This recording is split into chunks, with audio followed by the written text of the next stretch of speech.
विद्यार्थियों, अपन पढ़ रहे हैं रासायनिक बलगतिकी केमिकल काइनेटिक्स और इसमें अपन पढ़ेंगे आज simple collision theory based on hard sphere model.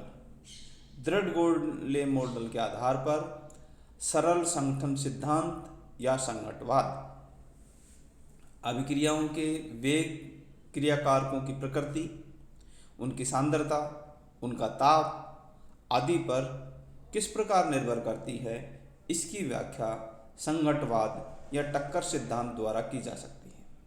यह सिद्धांत इस अवधारणा पर आधारित है कि जब तक क्रियाकारकों के अणु परस्पर उपयुक्त दिशा में न टकराएं, तब तक अभिक्रिया संपन्न नहीं हो सकती। जैसा कि आपको इस डायग्राम में दिखाया है बच्चों, ए और ए प्लस बी और बी, जब इस तरह से पहली टाइप से कोलिजन होगा तो कोई अभिक्रिया नहीं होगी। लेकिन जो सेकंड नीचे लिखा हुआ है ए बी बी, तो उससे ट्वाइस ए बी बन जाते हैं। अणुओं की उपयुक्त दिशा में टक्कर होने पर ही अभिक्रिया तब तक संपन्न नहीं होती जब तक कि अणुओं की इतनी ऊर्जा न हो जाए कि वे सक्रिय संकुल बना सकें। यही कारण है कि 3 या अधिक अभिकारकों वाली अभिक्रियाएं अत्यंत कठिनाई से संपन्न होती। अभिक्रिया वेग के मात्रात्मक संबंध को ज्ञात करने के लिए हम कुछ अभिक्रियाओं का अध्ययन करेंगे, जैसे I2 + Br2 IBr। अभिक्रिया मिश्रण में 4 अणु Br2 के व 4 अणु ही I2 के हैं। उनके परस्पर अगर हम दो ले लें इनके तो उनके टक्करों की संख्या जो संभावित है वो जैसा कि अपने इस डायग्राम में दिया हुआ है इस तरह से हो सकती है।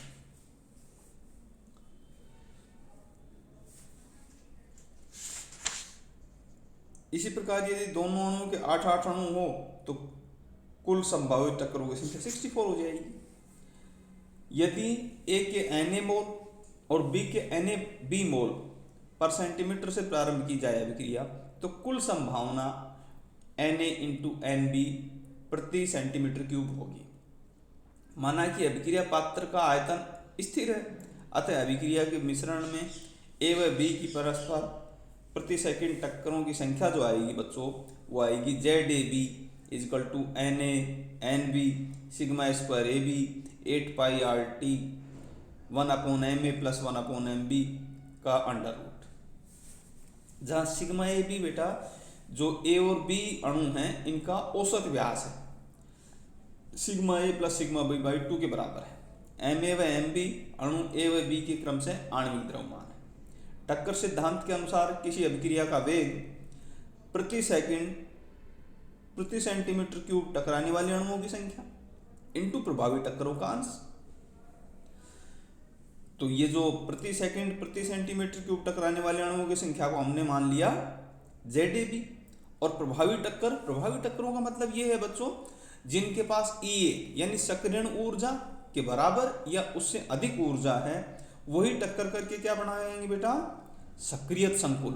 और उसी सक्रियत संकुल से फिर क्या बनता है, उत्पाद बनता है।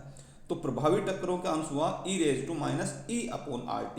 यहाँ E उसकी सक्रियण ऊर्जा है बच्चों। तो इससे अपन इसकी वैल्यू लिखेंगे तो ये आ जाएगा अपना रिएक्शन का rate dN/dt = NaNb σ² AB 8πKT 1/Ma + 1/Mb का √ e⁻⁸ अपन सामान्य अभिक्रिया समीकरण से जानते हैं कि dN/dt K × A और B के डिपेंड होगा। तो dN/dt = K NaNb। और इस तरीके से आप इसके जब वैल्यू निकालोगे तो बच्चों K = आ जाएगा ZE⁻E/RT। ये आर्नियस की समीकरण है जहाँ Z = A है। इस प्रकार टक्करों के सिद्धांत से आर्नियस सिद्धांत और अभिक्रिया वेग पर ताप के प्रभाव को आसानी से समझा जा सकता है।